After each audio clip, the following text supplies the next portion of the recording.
Hey guys, thanks for joining me for Wow Me Wednesday.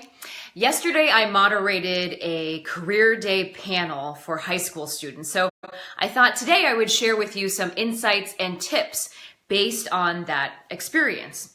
So when you're invited to be a panel speaker, it doesn't mean that you can just sit back and wing it when it's time for the panel because you're with 3 or 4 other speakers, because there's a moderator that's going to be asking questions and directing the conversation.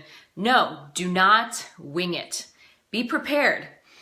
See if you can get the questions ahead of time from the moderator or the event organizer so you can have an idea of what the moderator is going to ask you and you can have your examples ready to go.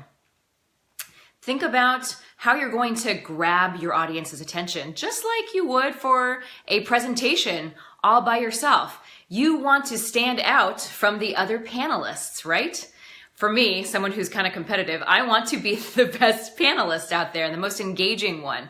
So one way that you could engage with your audience and grab their attention is to poll them. Similar to how I talk about how you can ask the audience questions to start out your presentation, poll the audience. So yesterday, I would ask the high schoolers, or one of the speakers would ask them, how many of you know what you want to do for your career? So several of them would raise their hands, and then we'd follow up with a question like, tell us about what you want to do. Tell us about your dream job. So then that got them engaged and interested in what we were going to talk about. And then throughout the conversation, we could go back to and address particular students who we knew their dream job would pertain to the point that the panelists were making. Another thing that you can prepare are stories and personal examples. So again, stories, just like in presentations, are so key to connecting and relating to your audience. So have those ready to go. Personal examples, that's pretty self-explanatory too. I recently spoke on a panel of entrepreneurs that was sponsored by Square. And one of the questions they gave us ahead of time was, tell us about the 3 most important values of your business. So I thought about it and I came up with setting and meeting expectations, customer service, and innovation. When I answered the question, I didn't just leave it at that.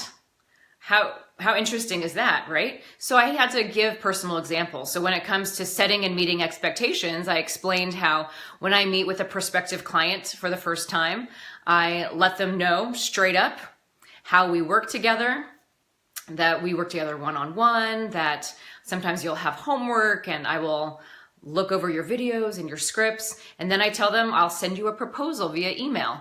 And I follow through with that the next day.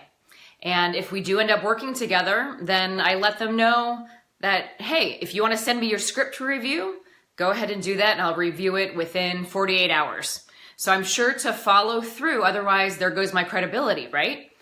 So much of what we do as professionals is accountability for our clients, for our customers. So following through and keeping them accountable and being reliable in any profession is so important. So tip number 2 when preparing to be a panel speaker is having some transition lines ready to go.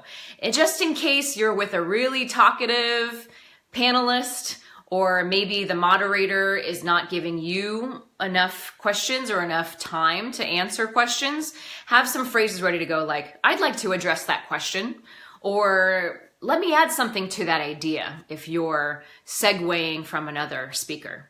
Tip number 3 is to limit your comments. Be respectful of the other panelists. Don't hijack the whole conversation. Yesterday during our panel, there was one speaker who was really funny and really engaging, but he just went on and on and on with examples and stories. And me as the moderator, I was trying to figure out how I could cut in when it was an opportune time without being rude, right?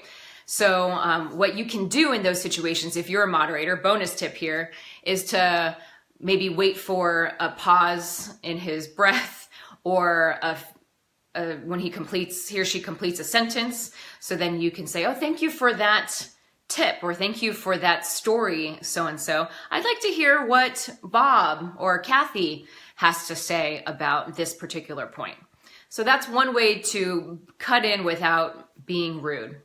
The fourth and fifth tips when it comes to being an engaging and effective panel speaker are more to do with your body language and nonverbal cues. So be sure to sit up and be engaged with the other speakers. Don't be on your phone when it's not your turn to speak, but look at your panelists as they're talking. You need to listen to them because they may have a point that you agree with or disagree with so that you can bring it up when it's your turn to speak.